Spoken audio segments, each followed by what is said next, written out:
Hi guys, my name is Priyanka and welcome to my vlog. Today we're going to talk about a very unique topic which is how to stabilize our emotions. देखिए हमारे जो emotions होते हैं ज़्यादातर turmoil में रहते हैं because we have not done some in work. हमारे को एक हैबिट बन गई है कि हम इमोशनल टर्मोइल में ही जी रहे हैं और वो इसलिए जी रहे हैं क्योंकि जिस भी इन्वायरमेंट से हम इंटरेक्ट कर रहे हैं, जिन भी लोगों से हम इंटरेक्ट कर रहे हैं, उनकी भी एक हाइटन स्टेट है इमोशंस की.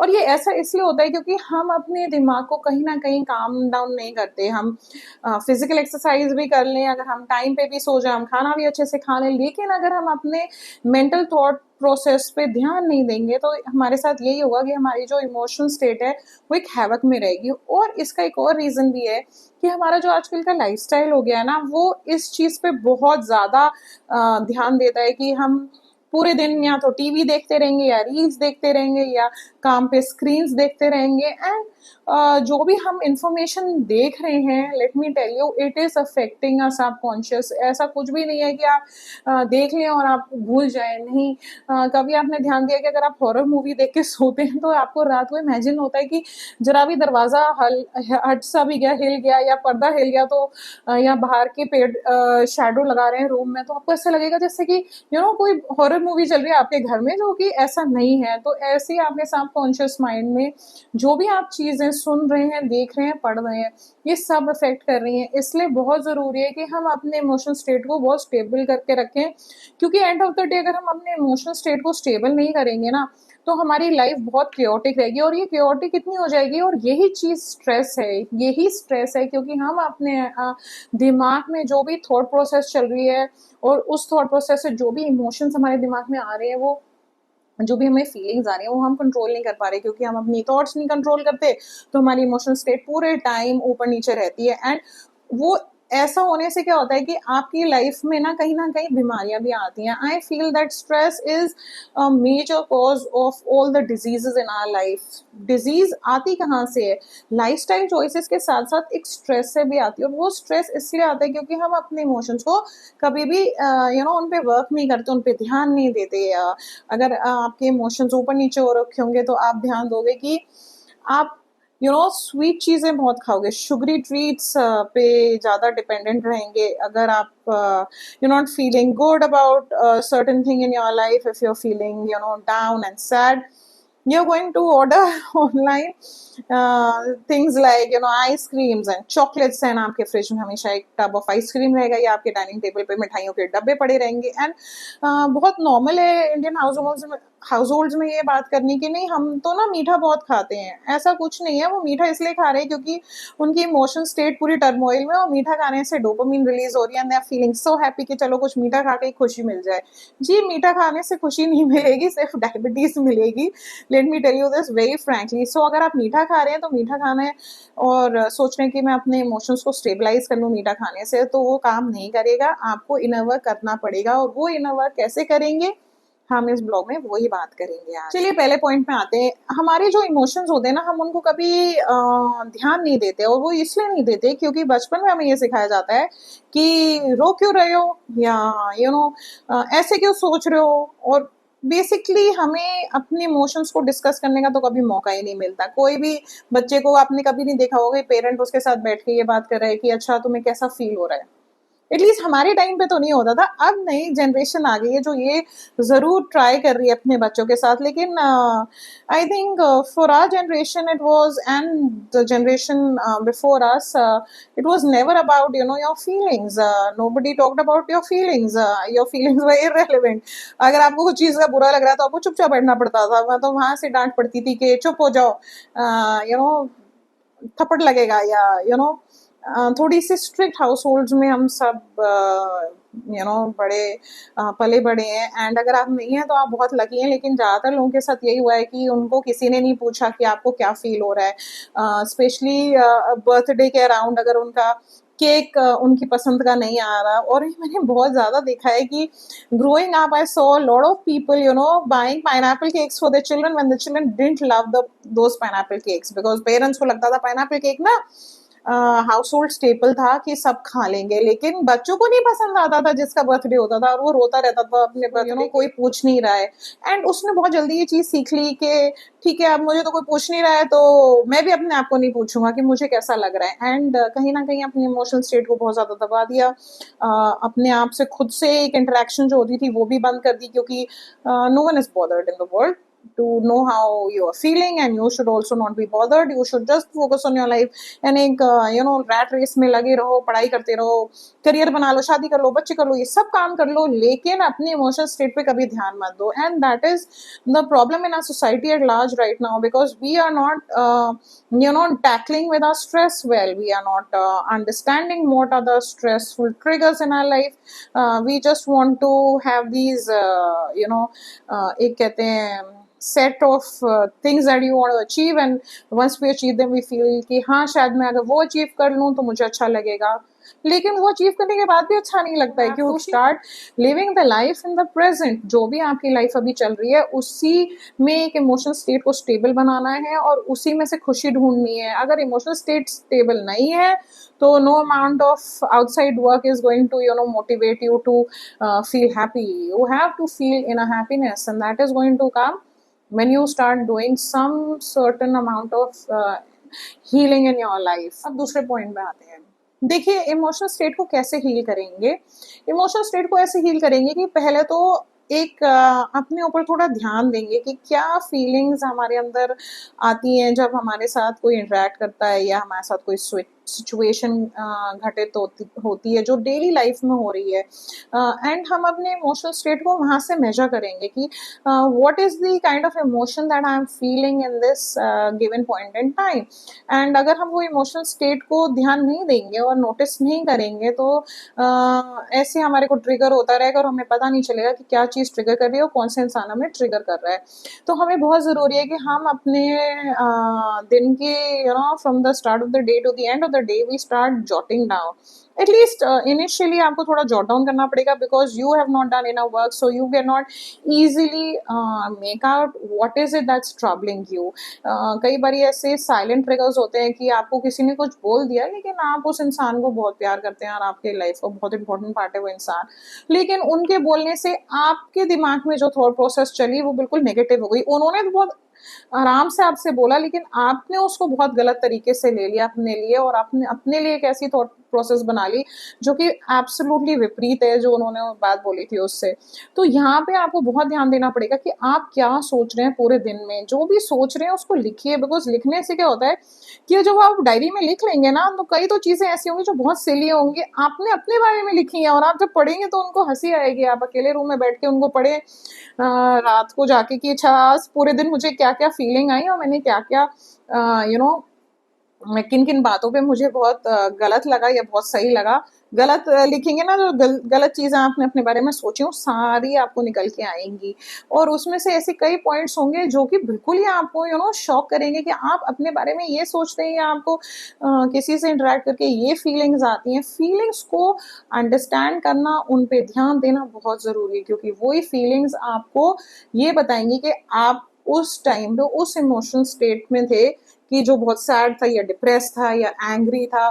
तो यहाँ से आपको आइडिया लगेगा। अब तीसरे पॉइंट पे आते हैं कि अभी तक तो हम अपनी फीलिंग्स पे ध्यान दे रहे थे, अब अपने एक्शंस पे भी ध्यान देंगे। उसमें से थर्ड पॉइंट में पहला एक्शन जिसकी हम बात करेंगे वो है खाने के ऊपर, क्योंकि हमारे इमोशंस हमारे गट को बहुत कंट्रोल करते हैं। मैंने ये चीज़ बहुत पहले भी बोल रखी है अभी ब्लॉग के स्टार्टिंग में, और अभी भी बोल रही हूँ कि जब आप इमोशनली डिप्राइव्ड फील करेंगे, अगर आप को अटेंशन नहीं मिल रही है या आपको सैडनेस फील हो रही है तो आप बहुत ज़्यादा स्नैकिंग करेंगे। जैसे ही आप ये करें आपको रियलाइजेशन हो जानी चाहिए कि I am not feeling emotionally good, that is why I am eating all this junk food और आई एम स्नैकिंग। आप चले जाएंगे, फ्रिज खोलेंगे और फ्रिज में जो भी सामान रखा होगा वो खा लेंगे, जबकि आपने अभी अभी एक मील खाई है, आपका टमी नहीं मांग रहा खाने को, लेकिन आप खा रहे हैं क्योंकि आप का जो दिमाग है वो मांग रहा है। आपको एक सेटिस्फैक्शन जो लाइफ से आनी चाहिए थी वो मिल नहीं रही है। आपने जो एक्सपेक्टेशन किसी से रखी हुई थी वो मीट अप नहीं हो रही है, और अब आप क्या करेंगे, आप स्नैकिंग करेंगे। And specially you will pile up on a lot of sugar if you are feeling deprived of attention, of love.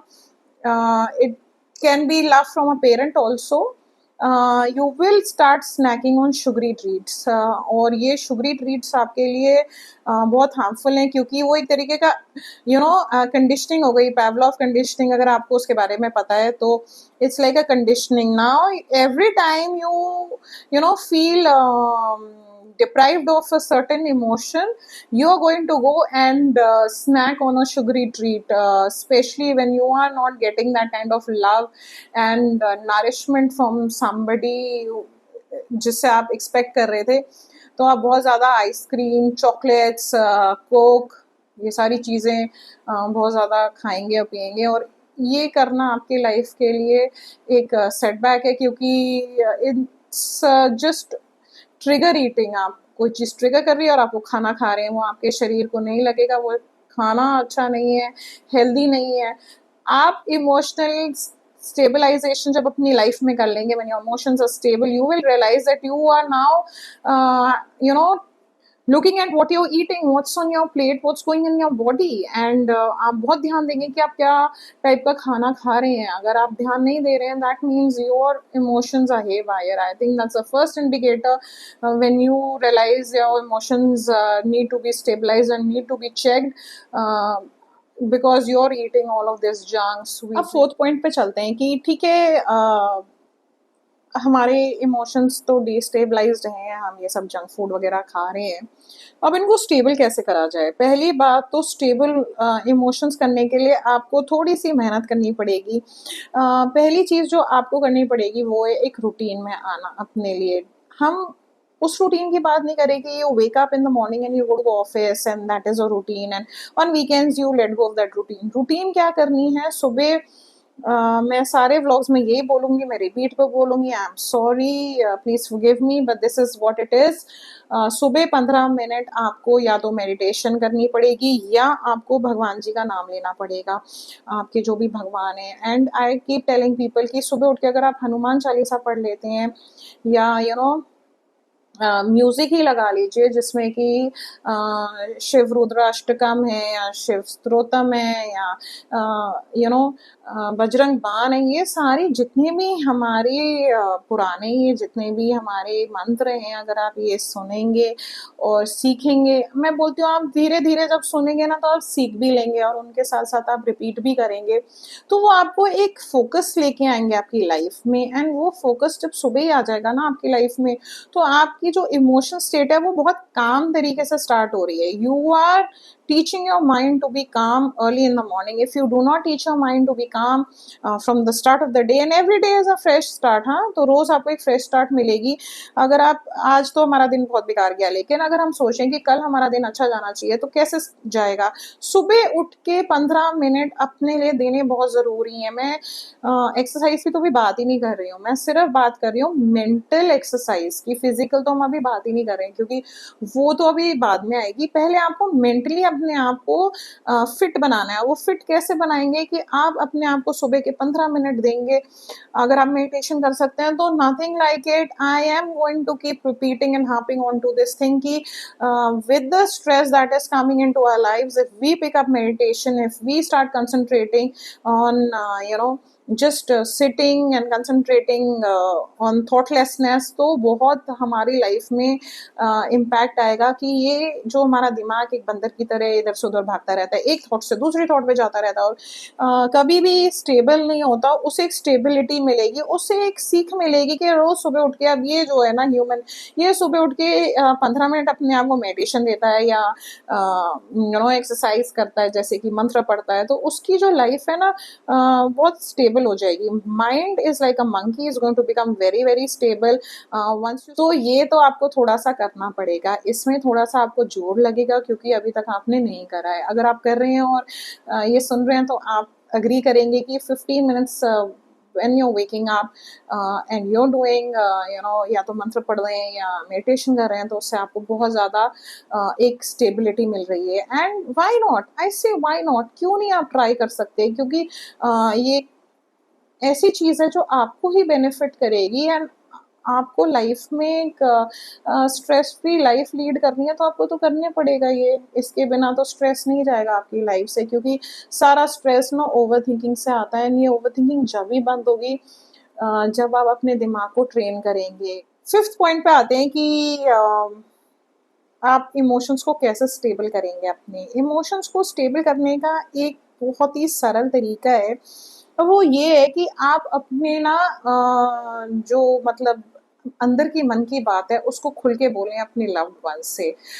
कई बारी हम अपने आप को ना बहुत ज़्यादा प्राइवेसी दे देते हैं, and privacy is good, but if you have one person in your life with whom you can share whatever has been troubling you, you will find that this kind of interaction, this kind of opening up of your heart and your mind is going to give you a lot of benefit, because जब आप अपने close one से जो आपको support करते हैं उनसे आप डिस्कस करेंगे ना अपनी लाइफ की प्रॉब्लम्स या जो भी आपको इमोशनली ट्रिगर कर रहा है, तो आपको एक फीडबैक मिलेगा जो सपोर्ट में होगा, और उस फीडबैक से आपको ये भी समझ में आएगा कि आप शायद ओवर थिंकिंग कर रहे हैं। कभी कभी हमें रियलिटी चेक मिलना बहुत ज़रूरी है, एंड वो रियलिटी चेक हम कई बार अपने आप को नहीं दे सकते हैं क्योंकि we are so engrossed in our life, in our thinking, और दूसरे के पर्सपेक्टिव से जो हमारी चीज़ को लाइफ में जो भी प्रॉब्लम हो रही है और उसी चीज़ को अगर हम दूसरे के पर्सपेक्टिव से सुनेंगे और देखेंगे और एक्सपीरियंस करेंगे तो वही चीज़ बहुत हद तक